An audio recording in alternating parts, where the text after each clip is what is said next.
Hello, everybody. Welcome to this edition of the Overtime Podcast Live, presented by the Cold Front Report. Clayton Garrett is currently having some technical difficulties, I believe, so I guess I'm going to improvise until he comes back. Joining us today, Mario Granata of Hashtag Sports. Mario, thank you for joining us tonight. Appreciate it. Absolutely. It's always a good time to come on the Cold Front Report and talk Buffalo Bills. And we got a few things to kind of talk about today, so it's going to be kind of interesting. We do, yeah, and it'll be you and I here for the time being. So start with Quinton Spain. The Bills released him today. Some mixed emotions coming out of this. I want to hear from you first. What did you think of kind of a surprise move shaking up the Bills' offensive line?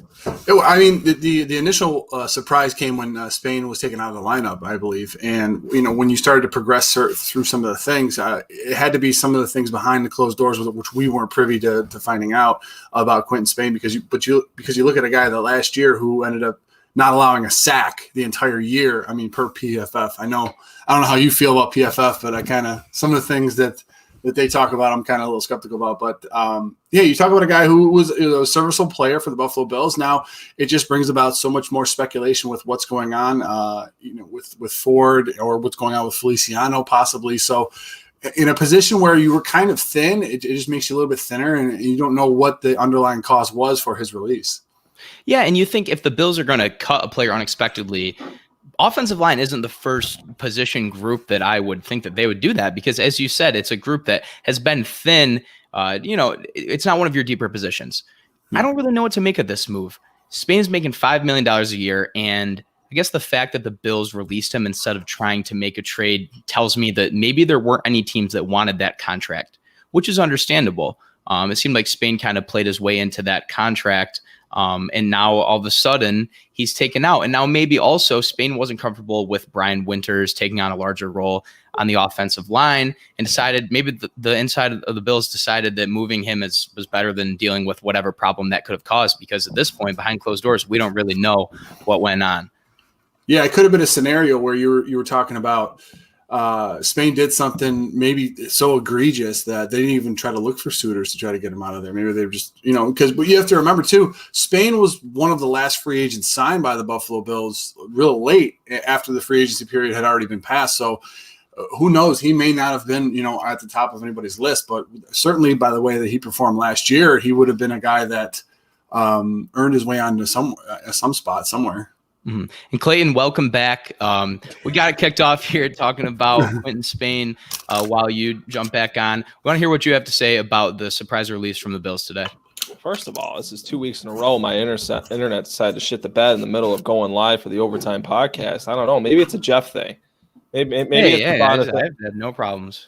Well, Clayton, you live next door to Walmart. You should stop splicing off their internet, man. Knock it off. What? Dude, that's private. Anyway, I don't actually live next to a Walmart. It's a Tops. But anyways, with the Quinton Spain ordeal, it's weird because I don't know. After he got benched, I believe it was against the Rams, right? He didn't start. That was the first time we saw the Cody Ford, Brian Winters left guard, right guard combination.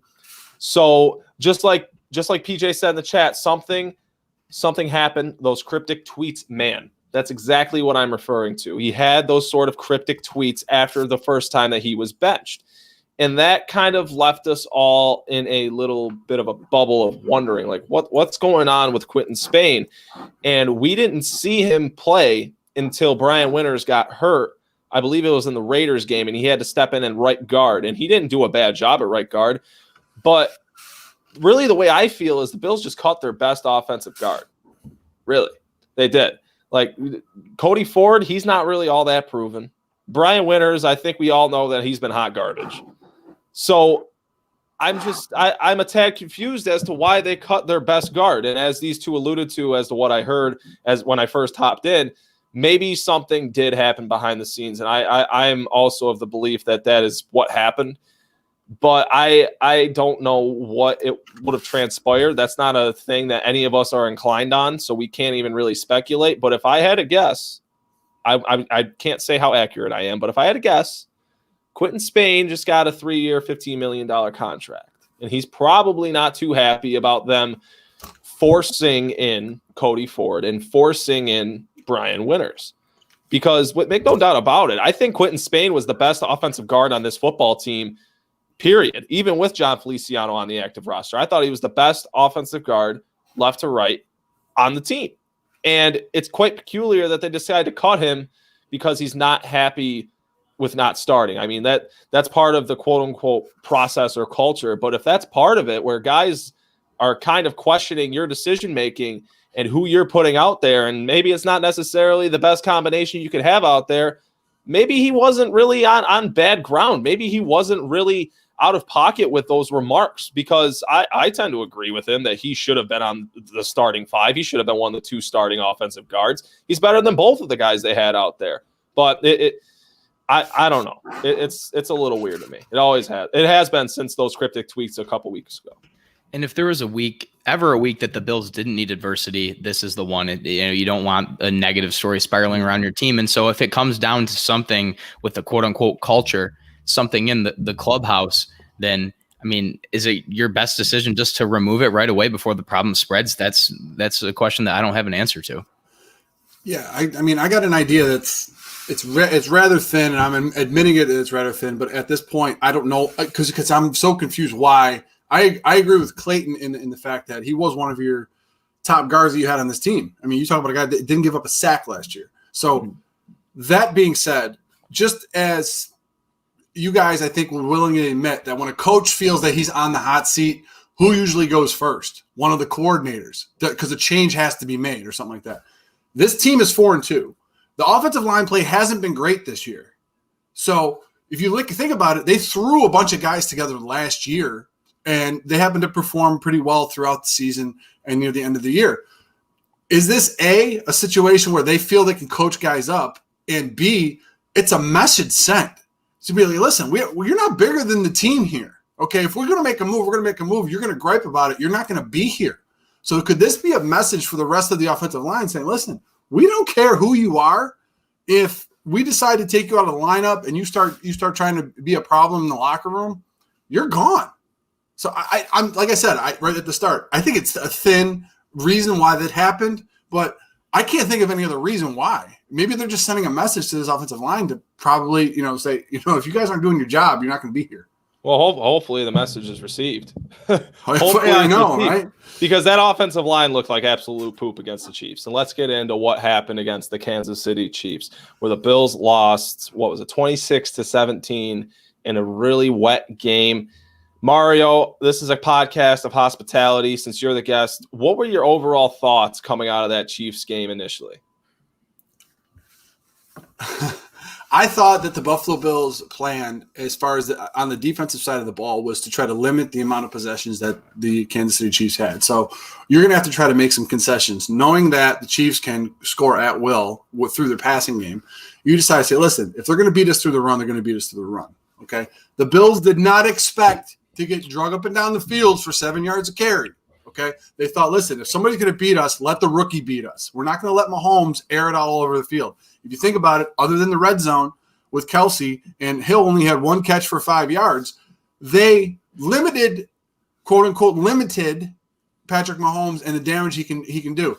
Each team only had 4 possessions in the first half. That's a win for Buffalo. They were only down 13-10, which should have been 13-13, but Bass can never make a kick from the right hash. He always has to be on the left for some reason. I don't know what it is. But you think realistically their game plan going into the game held the Chiefs to 13 points in the first half. They could have been tied with the Chiefs in the first half. The other side of that, which is the other side of the ball, is if possessions are going to come at a premium, you need to score offensively, which they did not. So you started to see the fallout of that. Even though all the garbage that happened, getting drug up and down the field for 250 yards, 260 yards, they were still a 3rd and 14 away from possibly making that game very, very interesting at the end. So, I think I have an idea of what their philosophy might have been going into the game defensively. They just didn't execute it. Jeff? Yeah, the Chiefs had the ball for almost 38 minutes, and the Bills had it for just over 22. Obviously not how you win football games.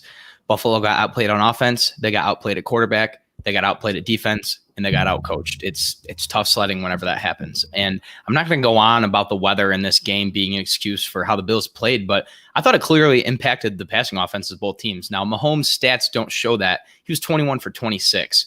But how many tough throws did Mahomes actually have to make because of how well the Chiefs were running the ball?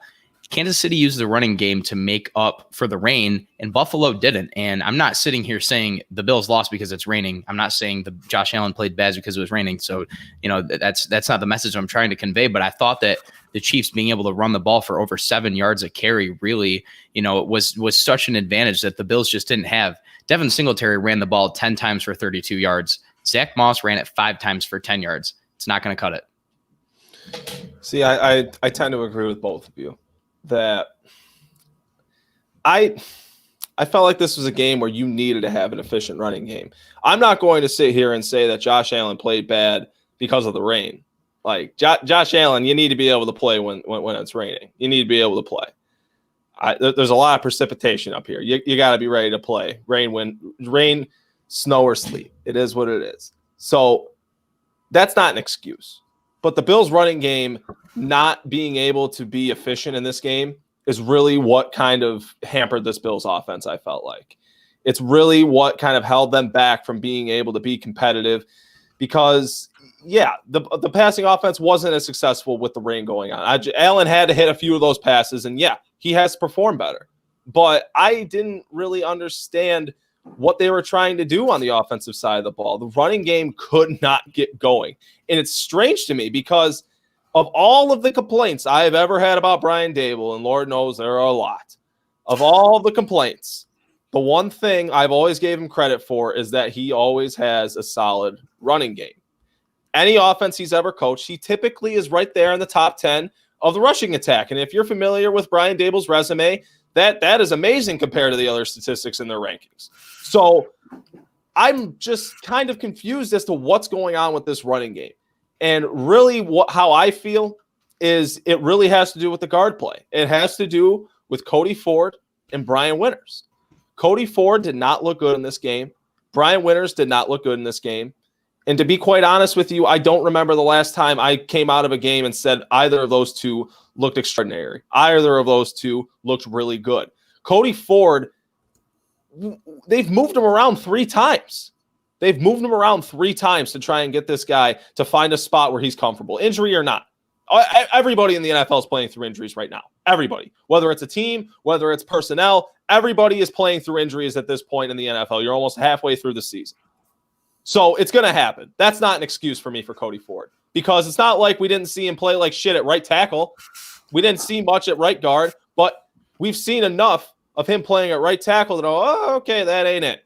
And we're starting to see kind of the same trend at left guard. And Brian Winters, I don't know. I really don't know. I can't wait until John Feliciano comes back to get Brian Winters off the field because that guy is just flat out atrocious. Mario, any thoughts of what is going on up front for the Bills' offensive line? Well, I mean, you said it. The cohesiveness of the offensive line is not gelling right now. There's something going on. There's some kind of disconnect that's going on. You got Morse and Dawkins, really the only two from last year that are in the consistent spots that they're in. You talk about Ford. I mean, we talked about it on #Sports that we thought Ford was a better fit for a guard than he was a tackle. However, you can't just keep flip-flopping a guy back and forth on which one guy, right guard and the left guard and back and forth. But you got to think, though, with the franchise left tackle that they have, or that they believe that they have in Deion Dawkins, and the highest paid center in the league, he was going to be protected in the middle there on that left side, and he hasn't been. And then you look on the right side. I haven't heard Williams' name too much, so I'm not sure what's going on. I don't know what OG Bobby Johnson has to do on that front line in order to try to get those guys to gel and try to get something going. Because you look at it, the first 4 games they seem to be doing very, very well. Allen really wasn't flying around, taking a lot of hits. The run game all year has had a little bit of trouble, but it was supplemented by the pass game. You were able to throw on in the first 4 games of the year. Now you're not able to. So, the philosophy. I mean, going into the game, I was terrified of the matchup between Brian Daboll and Steve Spagnuolo. I was terrified of that, and I mentioned it on the tailgate with you last week. That was the biggest matchup of the game for me, and you saw what happened and what manifested as a result of that. Jeff? Yeah, and I've said before that, seeing how the Bills passing offense played the first 4 weeks, if you're at that pass heavy offense and that's working for you, then why go away from it? And that's what I said last week on the show is I think the Bills should stick with that aerial attack because it had been so good.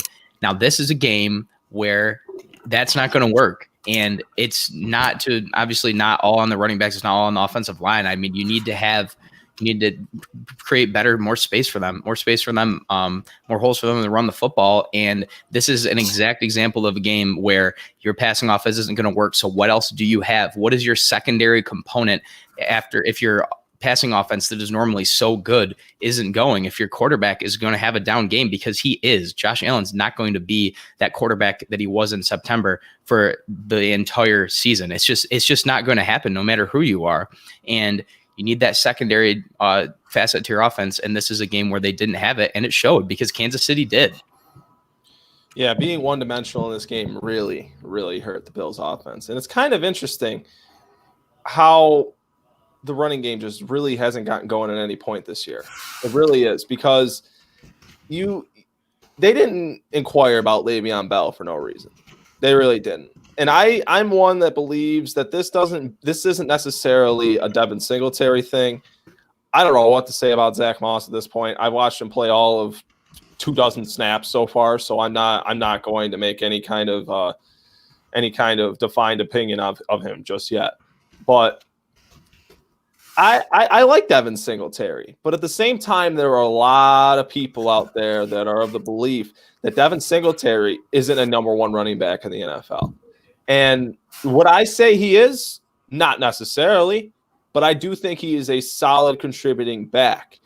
But Devin Singletary, his running style necessitates push along the interior. If you're going to run him in between the tackles, it necessitates push. It necessitates the defensive line not getting penetration.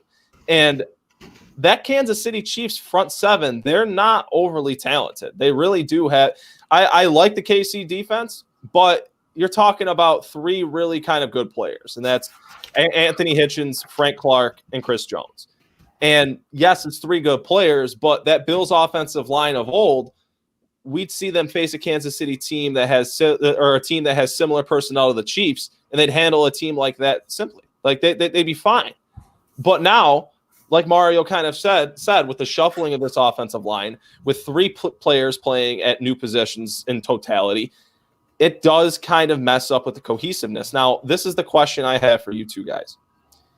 Do you think that the passing offense and the pass-heavy offense has affected, and not only just the pass-heavy offense, the lack of OTAs, the lack of preseason, the lack of overall reps and repetitions to kind of iron out those kinks and things such as the running game that requires cohesion, that requires kind of a synergy amongst the front five? Do you think not having the preparation you typically would and also running a pass-heavy offense has affected the Bills' efficiency on the ground? Mario. I don't feel like they have. I mean, if you look at it, the basis or foundation of any offensive lineman, they would rather run than pass anyway. So, I mean, they would rather fire off on the ball than have to sit back and take a hit. So, from a philosophy standpoint, I think offensive linemen would rather run block than pass block anyway. That's number one. Number two, you did add a bunch of new pieces that were up front. And it's a lot easier for defenses to get out of the gate faster than offenses. But then we didn't see that the first 4 weeks of the year. We started to see offenses scoring points at an alarming rate. I mean, everybody but the Jets. Point being, that you're starting to see all those things happen. Now you're starting to see with all the shuffling. I think it's more of now all the shuffling is going back and forth, and now Spain not going to be there. You're starting to see some of the things that they have to try to gel together. Offensive line coach Bobby Johnson has to try to get something going, and it's going to be tough for a lot of teams or any team that has to make that many changes up front with their offensive line. So I don't know if it was necessarily the OTAs because every team was in that boat, and every team came out of the gate scoring a lot of points. So I don't know. Jeff? Yeah, I mean, yeah, it definitely does affect you, but everyone's on the same playing field this year. It's not like everybody else got to have OTAs and the Bills didn't. So that's an excuse, really, in my opinion, if you're going to be using that as a reason why you can't gel your run game. I mean, other teams are running the ball just fine. And I wanted to get in a thought about the idea of whether Devin Singletary is a number one running back in the NFL or not, I mean, he's never going to be a top 5, top 10 guy maybe, but he is definitely a number 1 running back in for a team in the NFL, especially a pass-heavy offense. I think Singletary is the perfect fit for a pass-heavy offense like the Bills were this September that can get those yards on the ground, because we all know it's no secret that your running back play is so dependent on your offensive line. And so if you're not asking Singletary to bear 25 carries a game and be a guy like Ezekiel Elliott or a guy like Saquon Barkley, who your offense runs through that back, like a 2017 Le'Veon Bell kind of guy,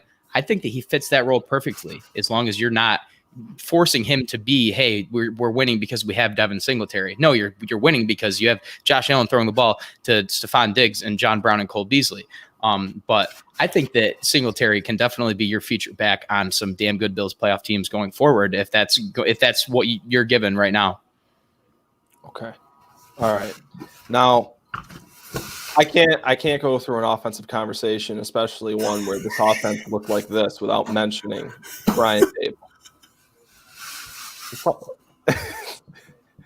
So, with that being said, just before we give our thoughts on how the coordinating was this week, I want to hear grades. Jeff, what would you give Brian Dable as a grade for this week? Well, I'd been pretty consistent in giving him B+, A-, and obviously when you only have 250, 200 something offensive yards, that number is going to go down. I thought that there wasn't some execution. There were some drops by receivers that really hurt the passing game, especially early in the game.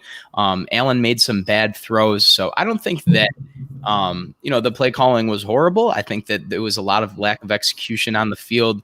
But I did think that the game plan was there for the Bills to score points, and I'd give it a B-. Mario? I give it a C.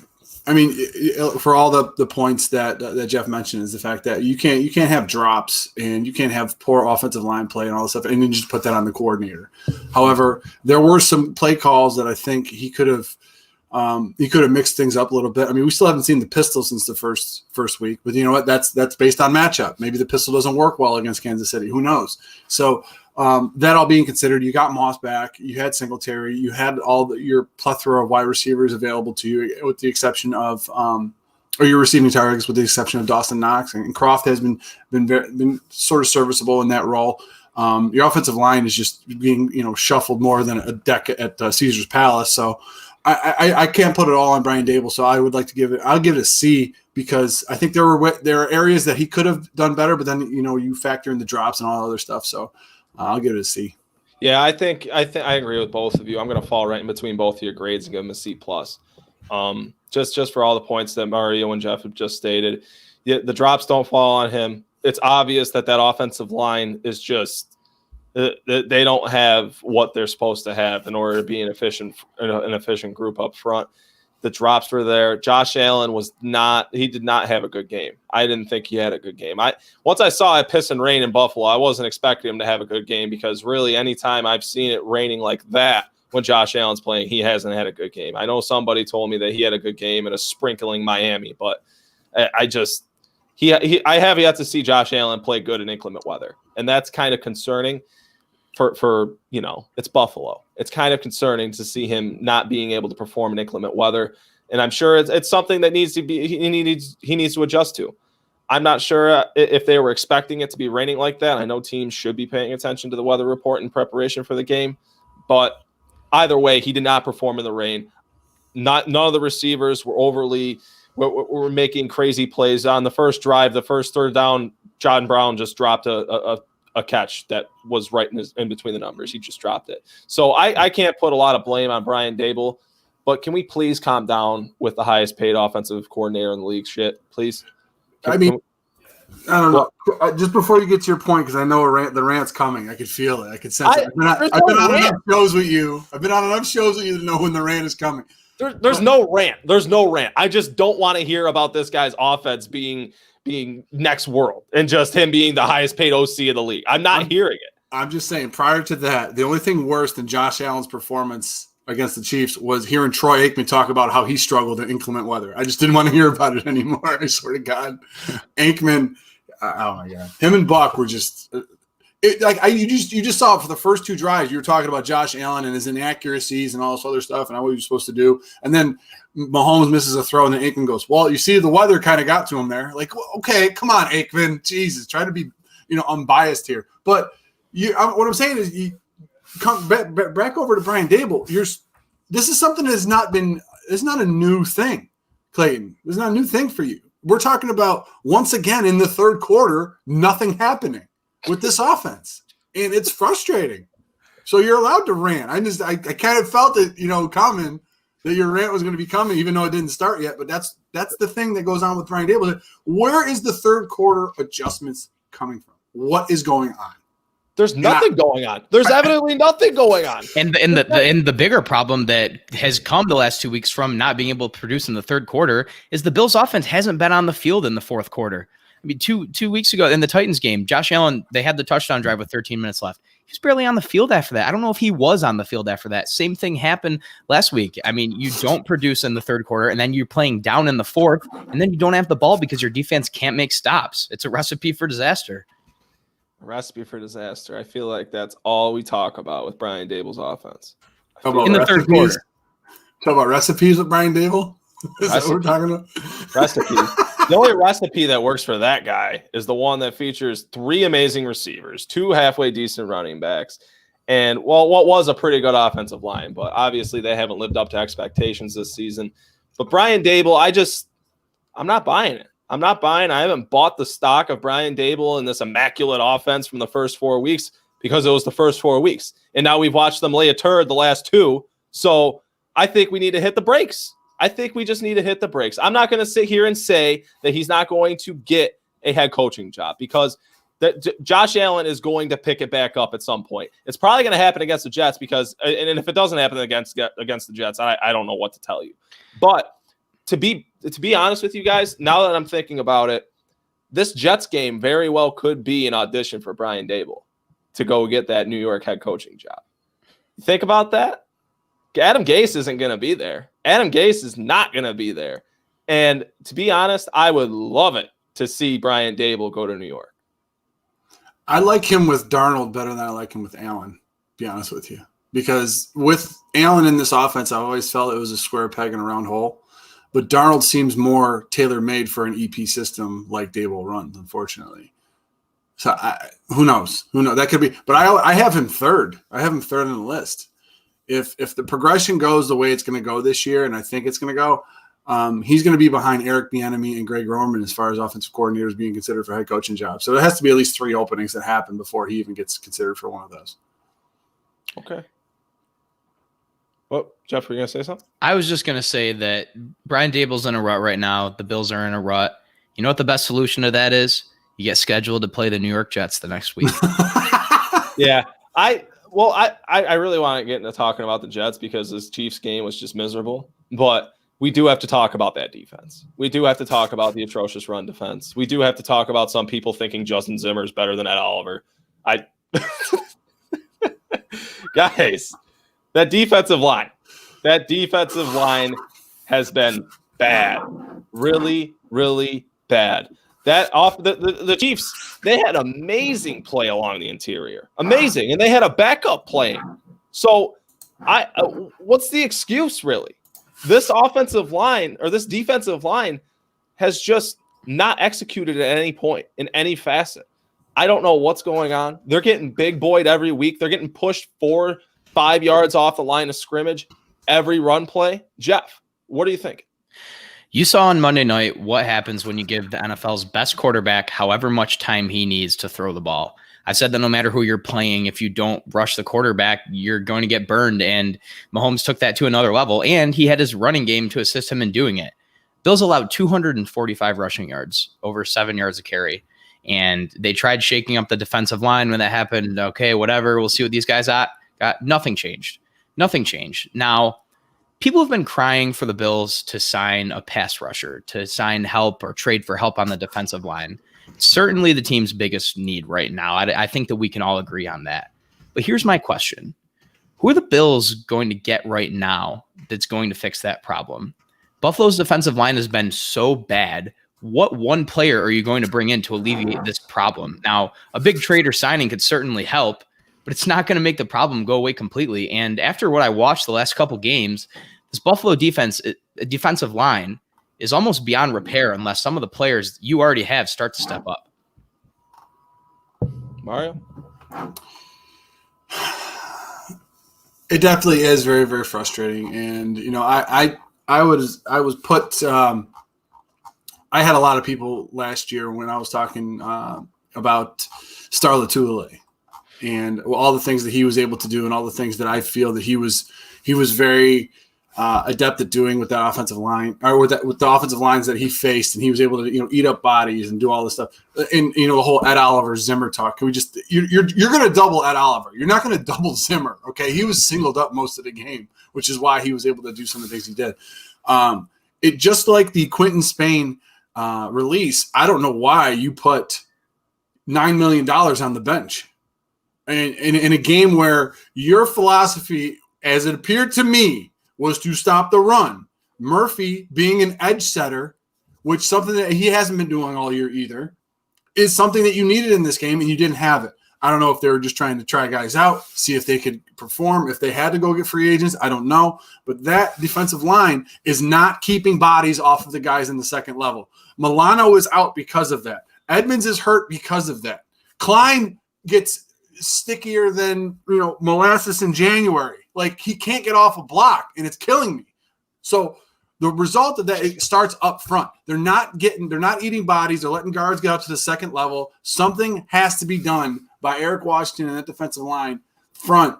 And I agree. I don't think there's guys out there you could just pluck off and get and then say, okay, immediately this guy's a plug and play guy. There may be a couple of those guys, but you're looking at, you might have to trade some assets for that, which I'm not completely against. Paul, I'm my co-host on hashtag sport.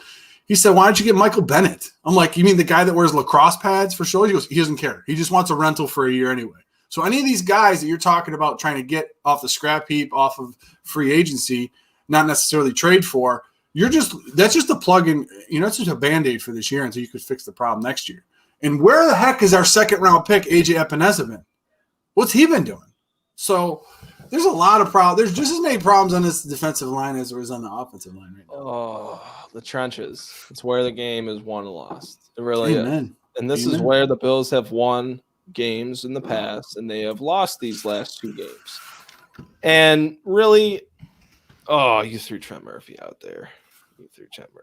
He brought it up. There are just two names I could mention every broadcast, and then I could just see the blood boiling through your head. It's Trent Murphy and Brian Dable. But I mean, you said AJ Klein. AJ Klein looked like shit again. That was for sure. Let's get with Trent Murphy first. $9 million on the bench. Why is he on the team? Why did we keep him then? I had the same exact question, Mario, and I asked you and Paul on your post-game show over at Hashtag Sports. Be sure to go subscribe over to Mario and Paul's channel, Hashtag Sports. I was watching their post-game show, and I posed the same exact question. And Mario and Paul explained to me that there'd be little to no money saved from cutting Trent Murphy at this point. Well, Brandon Bean, you said it yourself. It was more fan speak than anything. Well, it looks like Coach doesn't really agree because he wasn't suiting up against one of the best offense you're going to face this year. Why? Why wasn't he suited up? Because he sucks, probably, right? And you wanted to play AJ Epinesa a little more, or you wanted to play your 30-year-old defensive ends a little more? What was the plan exactly? Because in all honesty, none of these plans were good. None of them. I don't like the result of any of these. I didn't like the Mario Addison move from the start. I didn't like the fact that they didn't have a bona fide pass rusher like a Yannick Ngakoue, who has 5 sacks already this year. This Bills defensive line is flawed, and I felt like it was flawed from the start. I wasn't on board with all these people saying we're going to get all these sacks and this defensive line is going to be crazy and they're going to go out of their minds. I wasn't going to be hyperbolic in that way. I thought that they got some good players up there, and they have a lot of depth along the interior. It's going to be fun to see what they do with that depth. Now, along with that, I didn't expect this team to get absolutely bulldozered every game. I didn't expect every offensive line to just absolutely have their way with them. And I certainly didn't expect Star Lotulelei to opt out. And when he did, I didn't expect it to be this big of a deal. But obviously and evidently it is. So you're looking at a defensive line that is small, old, and overpaid. So this is a big, big problem because instead of going and getting one Yannick Ngakoue, you got one $10 million Mario Addison, who everybody says is going to get 10 sacks. Okay, you got a cleanup sack this week. I guess we can give him his credit where it's due. And I don't have any answers because I felt like you should have kept Shaq Lawson in favor of Mario Addison because when that move happened, I was like, all right, I guess we'll wait and see. And now I have waited and I have seen, and I am definitely sure that we should have kept Shaq Lawson because one thing that people can't take away from Shaq Lawson, I understand a lot of people love that or don't like that he's not as much of a presence in the pass rush. But what he is one of the best run defending edge rushers in the league. And that can't be taken away from him. And that's a presence that the Bills certainly could use. And they certainly would have suited up last week. And it would have been affected. And he wouldn't have been breaking contain on third down like Jerry Hughes has done in multiple weeks now that has led to the drives being continued. And that's really what killed the Bills' defense in this game was long, sustained drives where they just got wore down. And the Chiefs actually the Chiefs executed and scored points. Yeah, I like Michael Lorry's comment saying, good thing we drafted a replacement level kicker over line depth. I mean, yeah. Yeah, really, exactly. But also, the players that the Bills have drafted, I mean, they haven't been doing much. Harrison Phillips has been a little better than a liability. He had the injury, but he was supposed to be a guy that could come in and contribute when they drafted him. Epinesa hasn't seen a ton of snaps, but when he has seen the field, he hasn't been great, and maybe he'll figure it out after this. But you bring in these guys to fill holes if you're not, you're not re-signing Shaq Lawson, you're not re-signing Jordan Phillips, so you're bringing these guys in and expecting them to play at the same level, and they just haven't. And it leaves us as analysts, as at least Bills fans, saying, what's going to be your solution now? Because the one that you went into this season with, it's not working. And like I said, I mean, who are you bringing in that's going to be more than, like Mario said, a Band-Aid to an absolutely huge problem that you're going to have the whole year, and you're probably not going to be able to address completely until next season. You can go ahead. I'm sorry. No, I was just saying, yeah, when they were drafting and they were drafting some of the players that were going on, I understand that. You didn't expect Star Lotulelei to opt out. So if you thought that was going to happen, if you thought Spain was going to be a problem, obviously some of those things, if you were going down that road, we could play the what if game all the time. But I mean, if you want to talk about Clayton, you played offensive tackle, correct? Am I correct in assuming you play offensive tackle? Now, did you wear any sort of special thing? Did you have gloves? Did you have wrist braces? Did you have elbow pads? Did you have all the works when you played? I'm just curious because it leads into my point, basically. I wore gloves. I'd have my wrists and ankles taped, and that was about it. Okay, so that's what let's just say, for argument's sake, you were only allowed to wear one glove, have one wrist, and one ankle taped while you played. Okay, we look at this defensive team.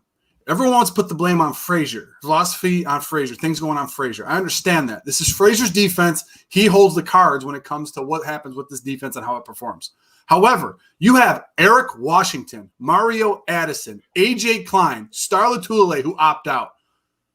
For that defensive front specifically, you got Josh Norman. Who's really controlling this defense for this year? Now, you talk about Mario Addison. You talk about a Trent Murphy type player. Those are the types of guys. They're boring, and that's the type of front that McDermott wants. Control bodies up front. Let my linebackers make plays. Let my secondary knock down the ball without blitzing. That's what they want. That's a McDermott defense. We've been touting all along, this is not McDermott defense, this is Frazier's. But you look across this defense, whose is it really? Do you think that Frazier was pounding the desk saying, I want Klein, give me Addison, give me Norman?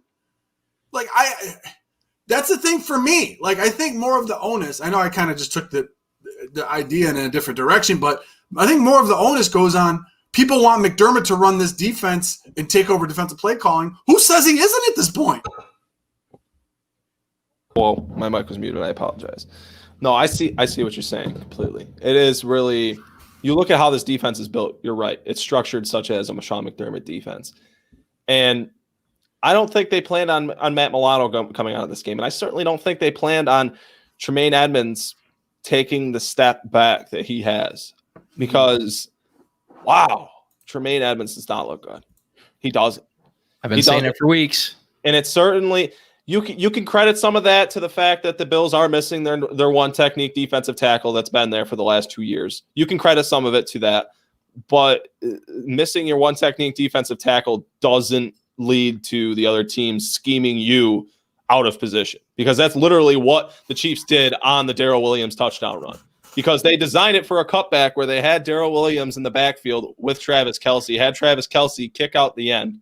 So it looked like, oh, he's a lead blocker. No, that's the cutback lane. And he handed it off to him, and he ran it to the right. And where was Tremaine Edmonds?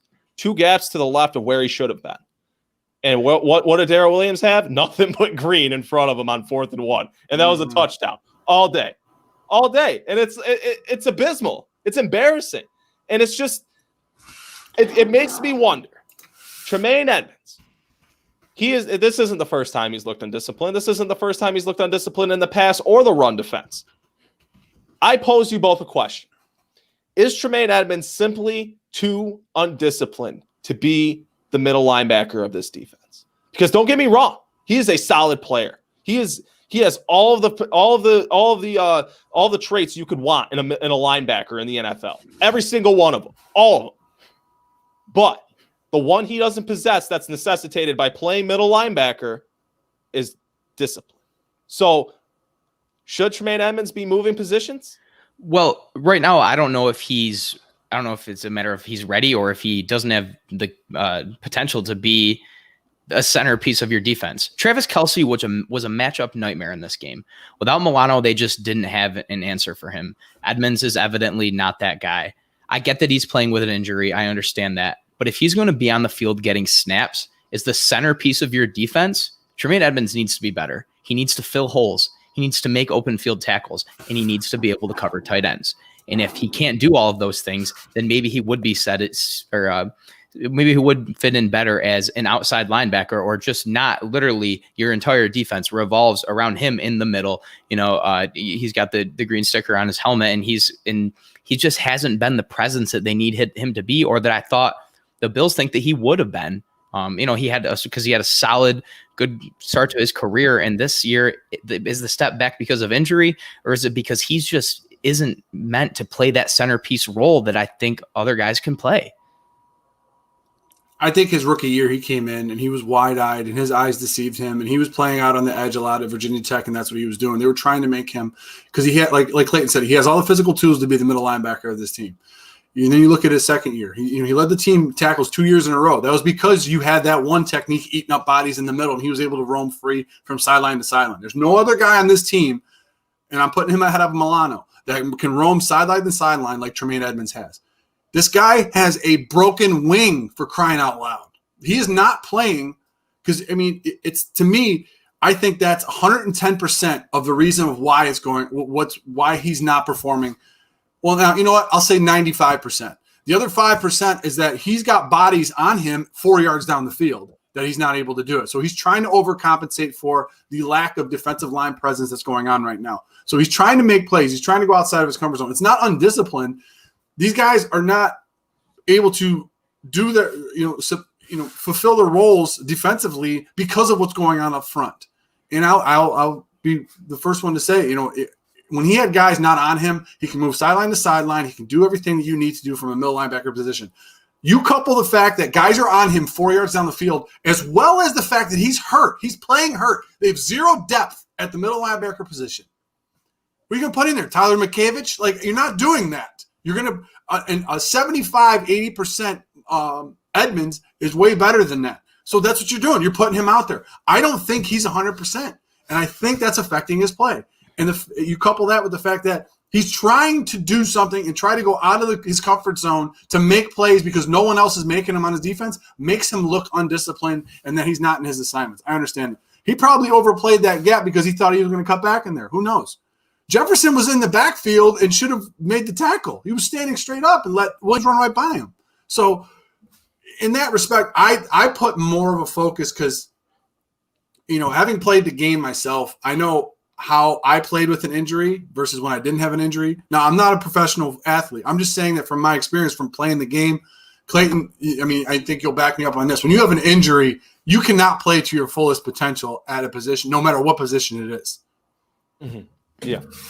Yeah. Jeff, you ever played through an injury before? Yeah, I mean, yeah, I think everybody who's played football definitely has. But I mean, playing through an injury. If it seems like, I don't want to say liability, because I think that that's taking too much away from what he's done, what he's been on the field, because if he's playing through that, then that's obviously affecting his game. But he's just missing tackles, and it's the missed tackles and it's the lack of ability to cover in the passing game that is prompting me to say this. I mean, you need somebody to cover that big tight end, because they've been exposed on that multiple times, whether it was Tyler Higbee, Travis Kelce, or whoever else. And that also, I understand a lack of pass rush obviously hurts that. You got to cover these guys for longer. But I think that, am I confident when Tremaine Edmonds gets healthy that he's going to be that stud player in the middle of the defense? No, I'm not. I hope he proves me wrong, but I'm just not confident in that right now. And if that's unfair to him, then I mean, we'll see where it goes when he gets healthy again. Well, I got a little bit of respectfully disagree on that, because I think Higbee was kind of a non-factor in the Rams game. I think he had like 3 catches for 40 yards or something like that in that game. So he really wasn't that huge of a factor. That's one. 2, nobody covers Kelce.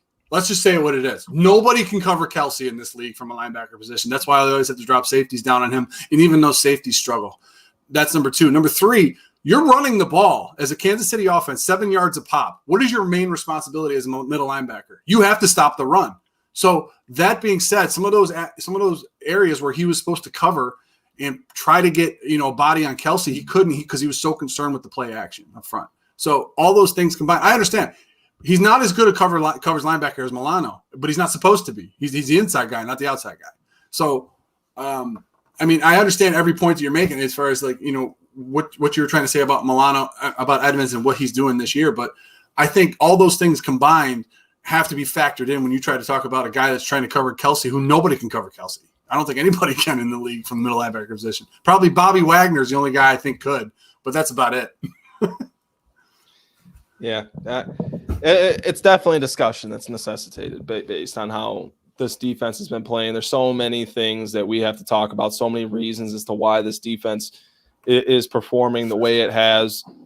It's just it's definitely been a letdown. It definitely has been a letdown so far this season. I'm really intrigued to what they'll do with their cornerbacks when Levi Wallace comes back, when they have all of their defensive backs at their disposal, assuming Josh Norman can remain healthy during that time. So it's really intriguing to me as to what they'll do with Tre'Davious White, Levi Wallace, and Josh Norman. But until that time comes, man, they need an answer at nickel corner. And Cam Lewis looked okay this week with limited action. But it felt like it was 3 series into the game and he got injured, and comes Teron Johnson. And it was the same thing we've seen this season. Teron Johnson didn't look overly impressive at all. But speaking of overly impressive at all, the New York Jets. The Bills are coming off of 2 losses, and they get to face the basement dwellers of the AFC East this week. And my golly, this is a team. I don't even know if you can call them that. A team. They're a sports franchise. That's what we'll call them. I don't even know what to think of this team going into this week. It seems like they're really blowing it all up, and it seems like everybody's losing their job over there at whatever they call it. Everyone's losing their job over there for the Jets, other than Adam Gase. It really feels like that. It seems like they're slowly shipping everybody out. Quinton Williams is on the block. Steve McClendon just got traded. It just everybody's. I think they just traded a linebacker today. Was it Jenkins?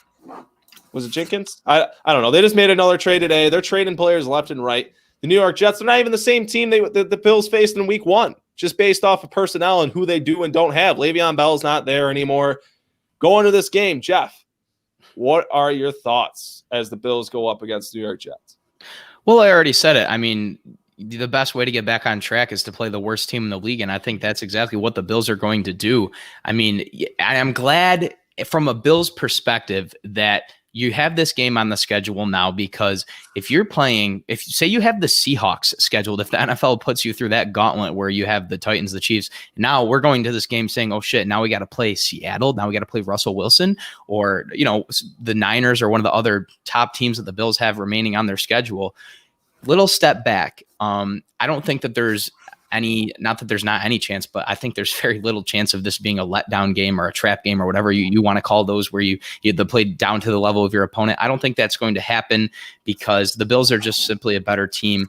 And I think that this is a good time to take a step back and use this game to get back on track. And I don't think that going any deeper into it, that's just what you need to do. And I think that going back to us talking about the defense, one of those groups needs to get right this week because the defensive line has obviously been abysmal. Linebackers have struggled, and the secondary obviously has struggled. And obviously that's a product of them all not being able to gel together because no one's really playing well. If one of those groups can get back on track this week, I think that will be a big step forward for the rest of the defense as a whole. All right. I think where they're located is actually called One Jets Drive, if I'm not mistaken, unfortunately. God. Doesn't have the same ring to it, does it? Doesn't have the same ring to it. Makes me want to throw up. I know. The Buffalo Bills, unfortunately, this week are in a no-win situation because you talk about they're 4-0 against teams that aren't going to make the playoffs. People have been talking about. I think the Rams might make the playoffs. Who knows? The West is tough, man. But then you look at they're 0-2 against teams that are going to be going to the playoffs that only have one loss between them. Okay. You're playing the Jets. The Jets are in the Trevor Lawrence sweepstakes right now. So, okay, you beat the Jets, you're supposed to beat the Jets. If the game's anywhere near 14 points, a difference, the Bills are still going to get crucified. This is a week, though, where the Buffalo Bills can clean up some things that they're doing offensively and defensively and try to simplify what they're doing. Don't try to do more. Try to do less and do it correctly. I think if you're able to do that and that's able to be your game plan, because you have more talent than the Jets. So if you just play your game, the Jets play their game, you should beat them by at least 14 points. However, if they try to get out of their comfort zone, if more guys get hurt, if something here happens, the ball bounces every which way, who knows? I think the Buffalo Bills is going to be a real concern, even though if the Buffalo Bills win this game, there's nothing concerning about style points in the NFL. You can win by 1, you can win by 50, it doesn't matter. If the Buffalo Bills win this game, the Buffalo Bills fans should take this with them. The fact that they're going to be 5-2, 3-0 in the division. That is huge. That is huge. So I just think, though, but going into the game, they're in a no-win situation. Yeah, I tend to agree with you. That's kind of how I feel about it going into this game. It's just like if they don't win by, like you said, by 2 possessions, it's gonna be. I just won't be able to check Facebook and Twitter this week. There will be a lot of knee-jerk reactions if that happens, and I mean, The three of us all know that if you win by a score, it depends on how you got to winning by a score. So before you hit the panic button, you could be up 3 scores in the fourth quarter and the Jets come back. But I mean, I don't think that this being a tight game will cause too many knee-jerk reactions for me, unless it's like, oh, geez, the Bills really played bad and they squeaked by the Jets. But I mean, I don't think it's going to be close. I mean, I hope for my sanity's sake that it's not going to be close because speaking of people just knee-jerk reactions, that's all the last 2 weeks have been. Like, I'm not going to sit here and excuse a team losing by any means. Never. I'll never do that. I'll never excuse a team losing. I'll provide logical reasoning as to why they lost, but I'm not going to sit here and say, oh, well, it was raining, so Josh Allen sucked. I'm not. That's not what I do. That's not. Mm-hmm. And a lot of people have been really on the opposite end of the spectrum, just knee-jerking their way around with their opinions. Now, with this game, it shouldn't be close. It shouldn't be close. I don't want to see it be close. I agree with Mario in the regard that this is a get-right game.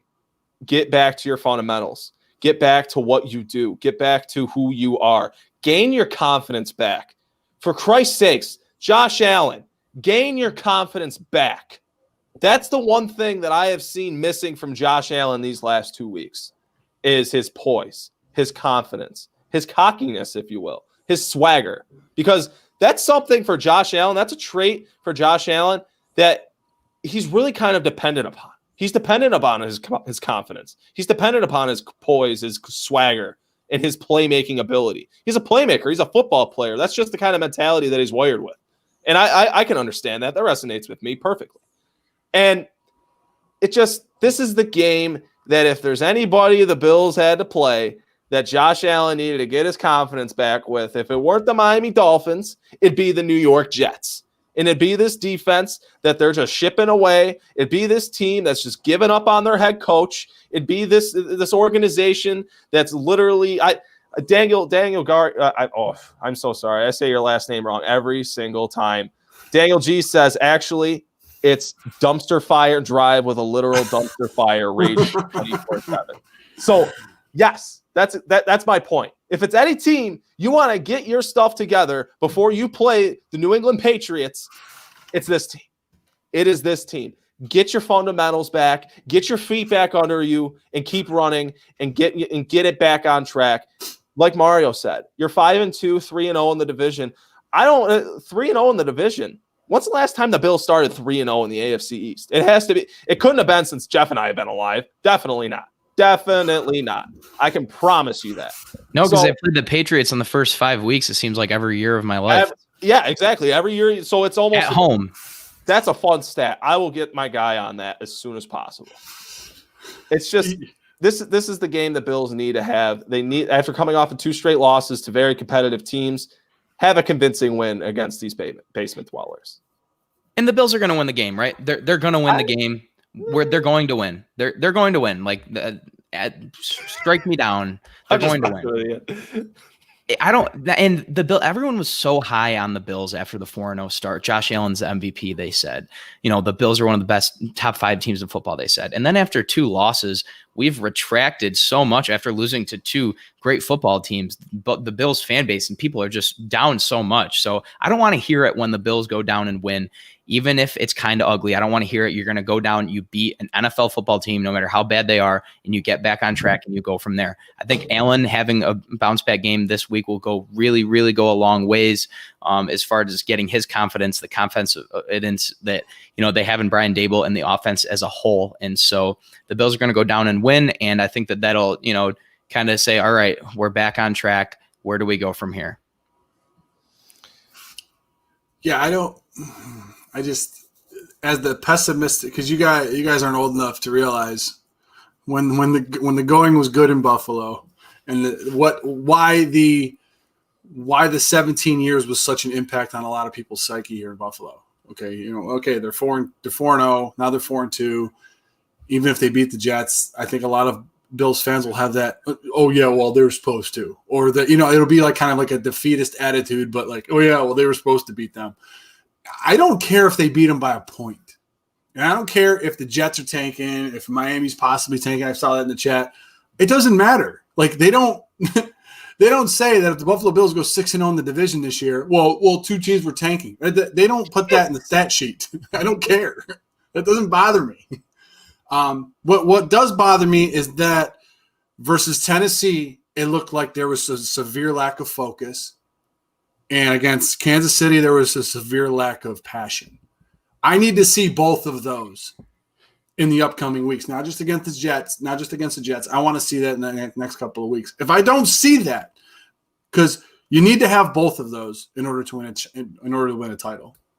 And if they don't start showing both of those, then I think I'm going to start to worry about this team, because I'm not really worried about them right now. Yeah, I agree. Now with that, we got to get into our predictions. Jeff is beating me in this little competition we have. We only came away with 1 point each last week, so it's a hole. It's a hole that I cannot dig out of. How much am I up by? You're up by. I think it's what? 8. It's 22-14. So it's 8 points. That 1 week you just got 2 scores lucky. I got to get this. Come on with the lucky. Come on, if that was you would have been on your high horse. I picked the right score of the game. You're right. I'm sorry. That was mean. You're not. Is it a fool who looks upon the skills of a wise man and calls it luck? So we only have 2 games to pick this week. So let's start with the Bills game. Jeff, what do you got for a score as the Bills visit the Jets? We've covered all the bases. Allen should get back on track in this game. And if he doesn't, then we're going to start having some serious conversations about him. But he will. Bills win 31-17. That line's at minus 13 for the Bills right now. So that's something to keep an eye on. Mario? Interesting. Are we doing bold predictions as well as scores too, or no? We save the boldness for the Mookie show. We'll save the boldness because I got some bold ones that are just going to knock everyone over. The Buffalo Bills get back on track. They beat the Jets. The Jets they don't really have a lot to play for. The Buffalo Bills, like I said, they got to try to get back to good fundamental football, show some passion, show some focus. I think with that being combined, that the Buffalo Bills end up winning this game 24-10. Okay. All right. Just think of what that locker room's like right now. Think of what it's like in that locker room.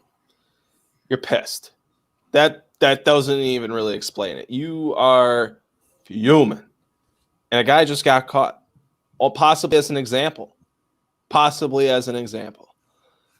That locker room right now, there is a lot of fuel amongst those players. And there is not a lot of talent on that New York Jets sideline. And I feel like after playing both of the contestants in the AFC Championship game in back-to-back weeks, this team is ready to come out there firing on all cylinders. So I got the Bills winning 37-10. And it's a get-right game. What's so funny? I started laughing because when you said they have a severe lack of talent in New York, I was going to say until they sign Spain.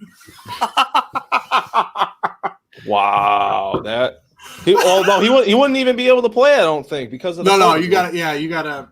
I think there's a week that goes by. I think you need for the COVID protocols. You got to go. We got to wait at least a week. So we're all on the same page just about here, though. I'm giving each team one more touchdown than Mario is, and Clayton's given the Jets one less than me, and the Bills one more than me. So we're now.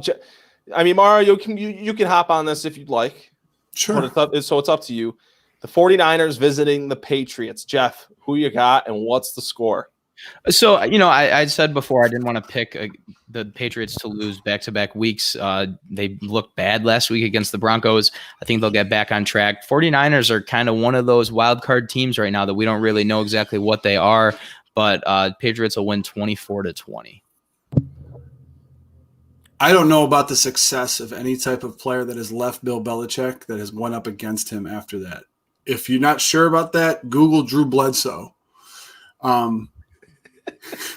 Jimmy Garoppolo coming up back against New England. We're doing scores too? I'm sorry. We're doing scores too.